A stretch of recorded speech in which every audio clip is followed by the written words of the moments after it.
Our worldview isn't simply the way we look at the world. It reaches inward to form our innermost being, and outward to define the world. A worldview not only mirrors, but also reinforces and even forges the structures, defenses, and possibilities of our interior life. It deeply configures our mental and physical experience, the patterns of our sensing, knowing, and interacting with the world. Encompassing our beliefs and theories, our myths, metaphors, maps, and assumptions, so a worldview constellates our outer reality, subtly shaping and molding the world's malleable potentials in countless ways. In other words, worldviews create worlds. It shouldn't come as a surprise to most that the modern worldview is a relatively recent development in human history. The modern worldview that we're discussing here is specifically the one which came to dominate human consciousness roughly 500 years ago, brought on by the early scientific revolutionaries of the Renaissance. Perhaps the best way to define the modern worldview would be to focus on how it differs from essentially all other worldviews. In the most basic sense, the modern mind has a fundamental tendency to assert and experience a radical separation between subject and object. There is a distinct division between our subjective, inner reality, and the objective, outer world. The human self and its encompassing world are indifferent to each other. Such a distinction is so obvious and fundamentally ingrained into our own worldview that it's often taken for granted. And so an analysis such as the one to be presented here has direct relevance to us today, as I hope I'll be able to make clear. Rarely is it mentioned that never before during the whole epoch of humanity has the human self been felt to be alienated from its world. It remains to be seen what effects this will have on a species. The modern worldview stands in sharp contrast to what is often called the Primal Worldview, a mode of consciousness that was intrinsic within traditional indigenous cultures since the dawn of man. For starters, primal consciousness does not maintain or even recognize this division between self and world. This diagram best illustrates the contrast between the primal and modern worldviews. In the primal worldview, the small circle encompassing the self is porous, meaning that it is not a distinct, impenetrable boundary, whereas the small circle in the modern view is a solid, clearly defined boundary, sharply defining self from world. The shaded area signifies the presence of meaning, intelligence, and soul. In the modern view, this is kept exclusively within the boundary of the self. Today we operate on the assumption that such qualities, like consciousness, are limited to the human brain. In the archaic mind, this meaningful interiority and purposeful intelligence passes through the self-world boundary and so pervades the surrounding world. The primal human being perceives the world as permeated with meaning, a meaning whose significance is both personal and cosmic.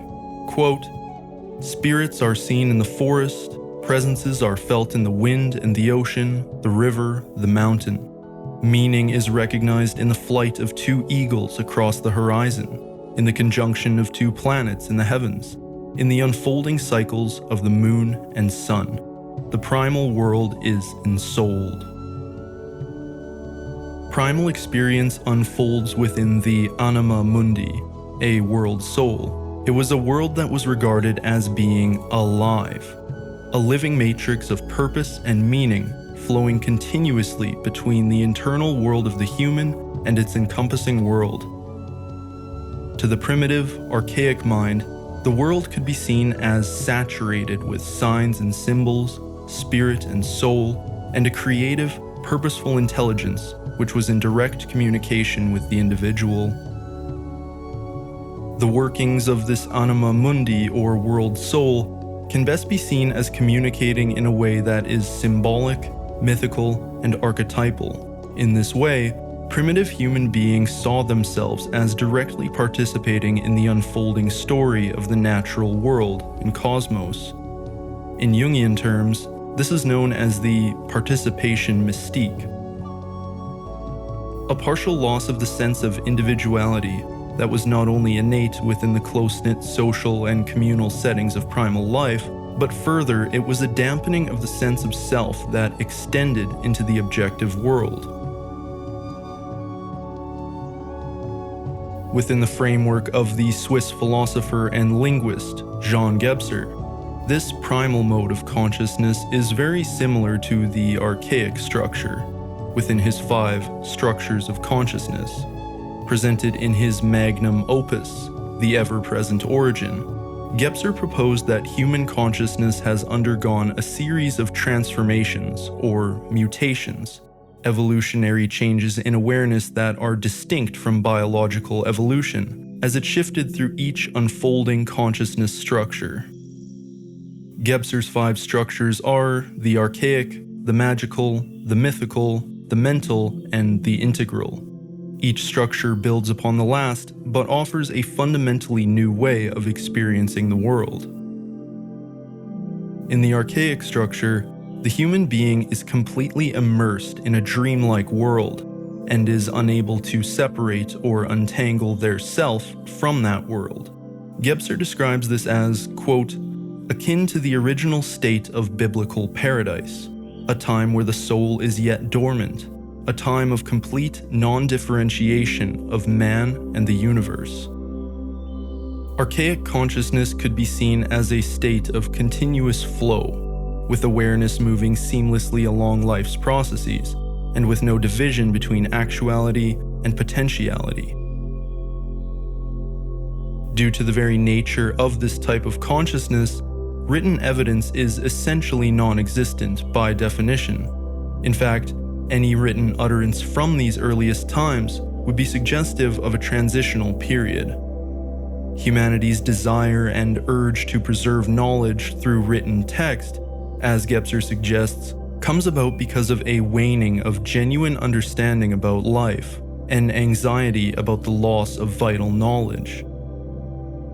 Such an anxiety may have arisen after the state of Edenic oneness was felt to be insufficiently retained, making any written records simply pale reflections of the original archaic consciousness. The subjective experience of the modern mind takes place in a world full of objects to be confronted and interacted with through its conscious autonomy.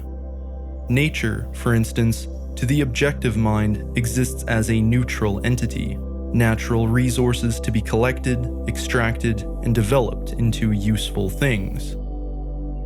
Conversely, the primal mind's subjective experience is played out in a world full of subjects. Here, nature is understood to be a living entity, and interaction with it is seen to be relational, a partnership. We can see this clearly demonstrated in the widespread indigenous belief in animism, the belief that everything, animals, plants, stones, words, are alive and animated with their own spiritual essence. This belief is so widely held and inherent to most indigenous peoples that they often don't even have a word in their languages that corresponds to animism. The term animism wasn't even in the English language until anthropologists in the 19th century coined it to describe this phenomenon. The difference between the two modes of consciousness is also clearly shown when we examine modern and archaic perspectives on death. For many indigenous cultures, becoming an honored ancestor was known to be one of the highest aspirations in life. Ancestral spirits were often considered to hold an authority that surpassed even that of shamans and kings. In Neolithic cultures, the dead were often buried underneath the floors of family dwellings. In this way, the dead were not gone, but remained present alongside the living. Volumes have been written on all the elaborate customs and traditions primitive cultures did when a family or community member died. so much that it exceeds the scope of my present purposes. However, when these beliefs and customs are contrasted with modern customs pertaining to death, we can begin to see just how a disenchanted worldview alters the ways in which death and the process of dying is carried out. To summarize briefly, the concept of death in the modern world is something of a paradox. It is something we are continually exposed to in video games and other media. But this isn't really death, rather a kind of simulated, synthetic imitation of it. Most people shudder at the thought of their own death, and when the inevitable finally happens, the dead are carefully altered by professionals to make it look as though the person is still alive. The idea of a soul's journey after death is not recognized within a materialist worldview. The afterlife is typically imagined as a mere place of rest. Because of this, the deceased are quarantined in hallowed grounds, which are specifically kept away from the world of the living. The emergence of the modern mind has resulted in a relentless effort to rid the natural world of any kind of intrinsic meaning or purpose. Teleology, the study of purpose in nature, is largely avoided and frowned upon by materialists today. Empiricism, objectivity, reason, and rationality are paramount to the modern worldview. Rationality came to represent the pursuit of certainty through measurement and dissection, and nature was regarded as something that was measurable and dissectable. Without a doubt, one of the greatest discoveries that increased confidence in human reason was the Copernican revolution.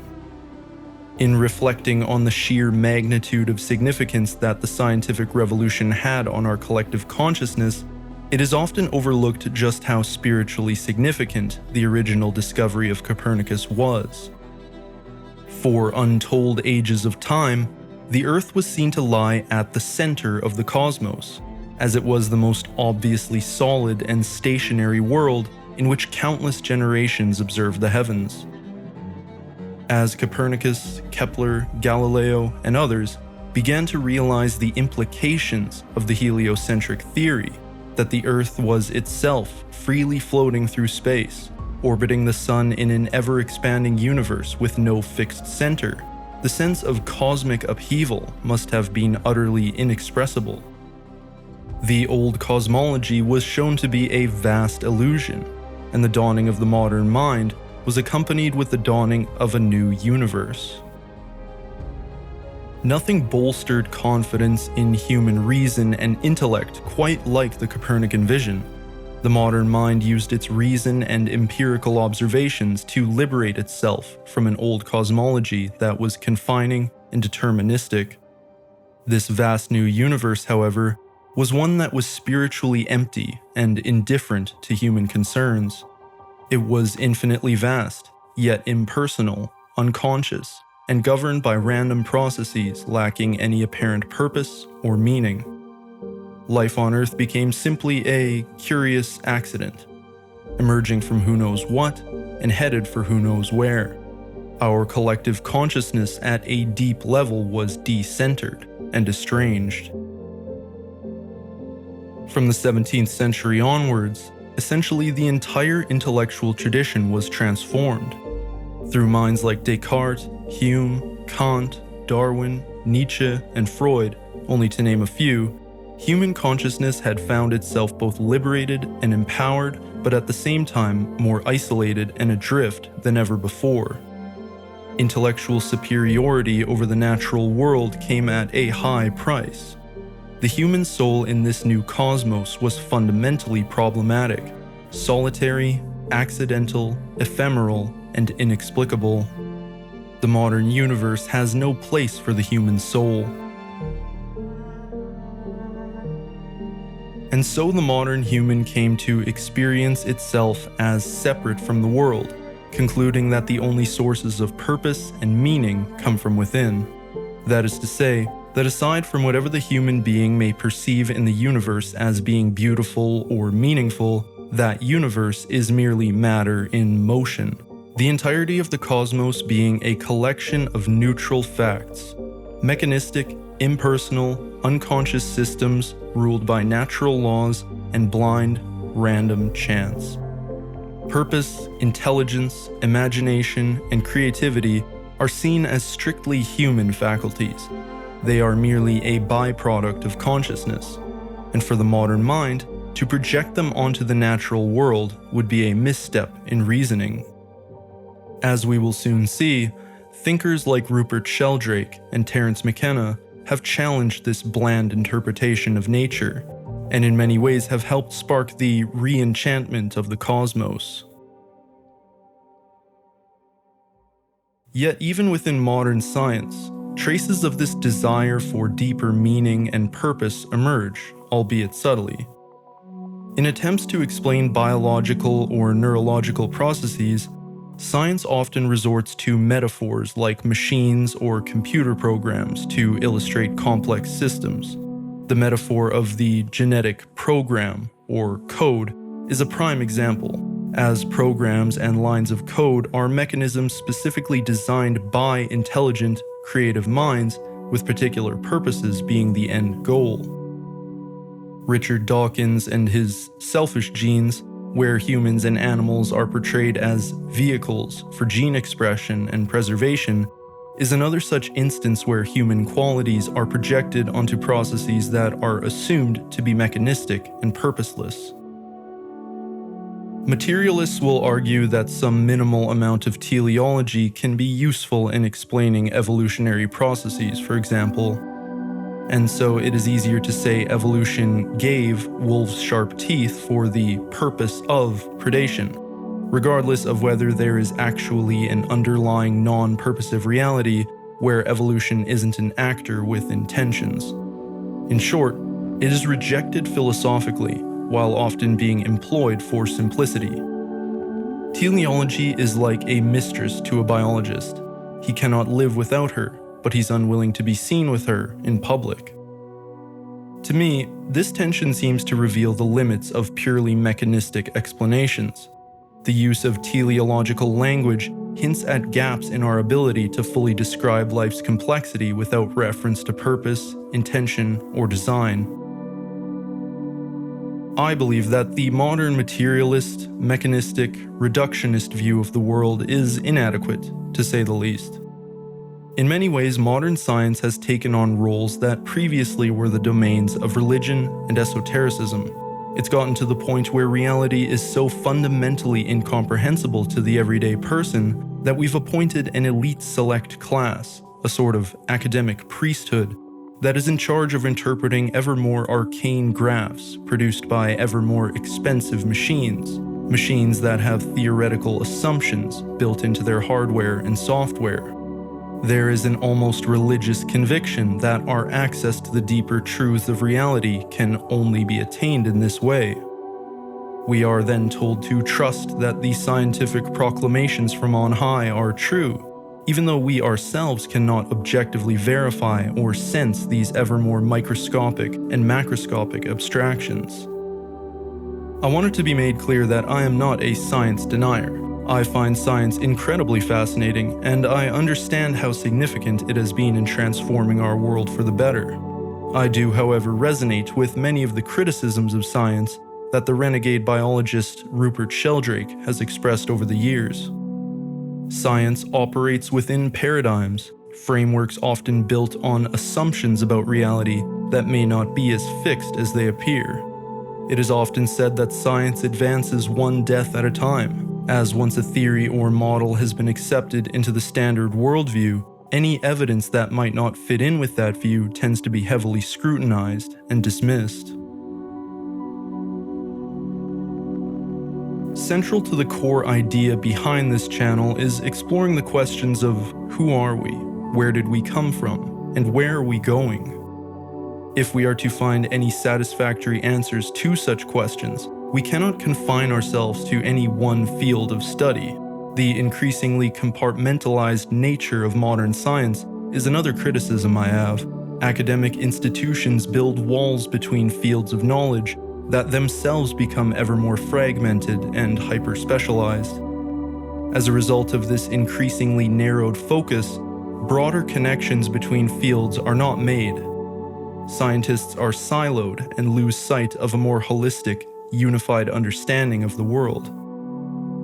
We must search everywhere, find the connections between myth and history, science and spirituality, find the meta-patterns and meta-narratives at play, and interdisciplinary comparative analysis is crucial. Ancient civilizations the world over understood that there had to be some kind of harmonic union between science and religion, empiricism and intuition, secular and sacred, matter and spirit. And in the West, these two fields have been divorced from each other since the times of alchemy and astrology. Ancient Egyptian and Mesopotamian civilizations integrated science, mathematics, and astronomy with their spiritual beliefs. Alchemists viewed their work as transforming not only materials, but also the spirit, symbolizing the union of matter and mind. Astrology interpreted celestial movements as interconnected with earthly events, suggesting a cosmic harmony that reflected a deeper, purposeful structure. This strict division between science and spirituality in the West was solidified by thinkers like René Descartes and Isaac Newton. Descartes famously said, "I think, therefore I am," and is often credited with the notion of mind-body dualism, which further separated the spiritual mind from the material body and prioritized reason over intuition. Paradoxically, Descartes' newfound worldview of objectivity came about from a series of visions and dreams he interpreted as signs from a higher power, guiding him towards this new method of thinking. Newton's laws of motion and universal gravitation frame the universe as a clockwork mechanism. Together, these perspectives created a worldview which isolated scientific and spiritual pursuits, all the while forgetting the holistic approach ancient cultures once embraced. One of the greatest tragedies, in my view, is humanity's disconnection from the cosmos, and our blindness to the archetypal forces and patterns that underlie human experience. Nearly every human culture throughout history understood the motions of celestial bodies to be of personal significance for life on Earth, a belief reflected in the Hermetic axiom, as above, so below. The principle of earthly events mirroring cosmic patterns was central to human understanding in virtually every human culture, with only one exception: our modern culture. Why does this matter? I would argue that the worldview a collective holds matters a lot. It has tangible effects that shape reality in profound ways. When people see themselves as cosmic accidents on a random planet, governed solely by chance and necessity, they tend to live in sync with such beliefs. We may be witnessing the results of a disenchanted worldview play out in real time. I don't think it is a coincidence that deaths of despair and chronic illness are at an all-time high. I don't think it is a coincidence that there is a meaning crisis, a loneliness crisis, and an overall spiritual crisis that permeates the modern world. As Viktor Frankl once observed, man's search for meaning is the primary motivation in his life. Without a sense of meaning, individuals and societies alike are left feeling existentially adrift. In the secular, spiritually absent world of materialism, we have no spiritual scaffolding, sacred practices, or rites of passage. The only rite of passage in the developed world might be driver's ed. Because of this, the discoverer of LSD, Albert Hofmann, supposed that this is why the introduction of LSD into Western culture caused so many problems. Unlike traditional cultures with structured rites and spiritual practices, Western culture lacked the necessary foundations for integrating visionary states. We were unprepared and had no spiritual framework on which to incorporate these experiences. To elaborate on this disenchanted worldview, nearly 60% of the global population live in cities, where light pollution obscures the view of the starry heavens, and this number is expected to only rise within the coming decades.